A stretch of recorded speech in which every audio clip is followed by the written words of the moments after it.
আসসালামু আলাইকুম রহমতুল্লাহি ওয়া বারাকাতুহু। আশা করি সকলে ভালো আছেন। আমি আল্লাহর রহমতে ভালো আছি। এখন যাইতেছি তেলের পাম্পে মোটরসাইকেলের ট্যাঙ্ক ফুল করার জন্য। একসাথে ট্যাঙ্ক ফুল না করলে বারবার আসতে হয়। তাই একসাথে ফুল করে নিয়ে গেলে অনেক দিন যায়। তারপর সেখানে গিয়ে শুনলাম তেলের দাম নাকি অনেক কমাইছে। আমি তো অবাক হয়ে গেলাম। কি বলেন মামা? সত্যি নাকি? যেদিন তেলের দাম কমাইছে তার আগের দিন আমি ট্যাঙ্ক ফুল করে নিয়ে গেছিলাম। আর আমার ভাগ্য সবসময় এক্সেপশনাল। দাম কমানোর আগের দিন ট্যাঙ্ক ফুল করে নিয়ে গেছি। আর আজকে আসছি ট্যাঙ্ক ফুল করা। জিজ্ঞেস করলাম তাহলে কত দাম কমাইলো মামা? মামা আমার দিক তাকিয়ে হাসি দিয়ে বলল, কেন আপনি জানেন না?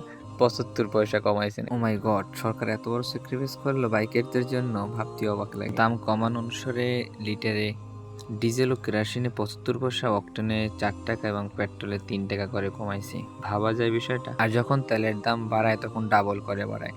আর যখন কমায় ২৫ পয়সা, ৫০ পয়সা, ৭৫ পয়সা, ৩ টাকা ৪ টাকা করে দাম কমায়। আরে ভাই, এসবের কি দরকার? আপনি দরকার হয় ১০০ টাকা করবেন, না হয় ১৫০ টাকা করবেন, না হয় ২০০ টাকা করবেন।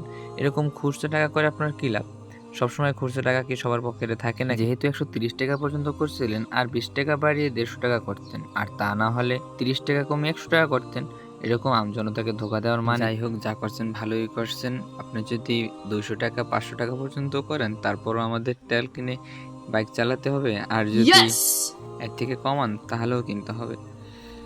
যাই হোক, রমজান মাস উপলক্ষে যেহেতু একটু দাম কমাই দিয়েছেন, ৩ টাকা হোক, তাও তো একটা টাকা, এজন্য একটা ধন্যবাদ দেওয়াই যায়।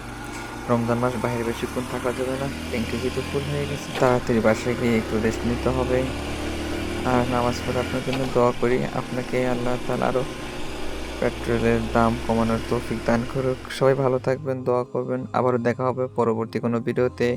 সে পর্যন্ত সবাইকে আল্লাহ তাআলা সুস্থ রাখুক। আল্লাহ হাফেজ। আসসালামু আলাইকুম রহমতুল্লাহি ওয়া বারাকাতুহু।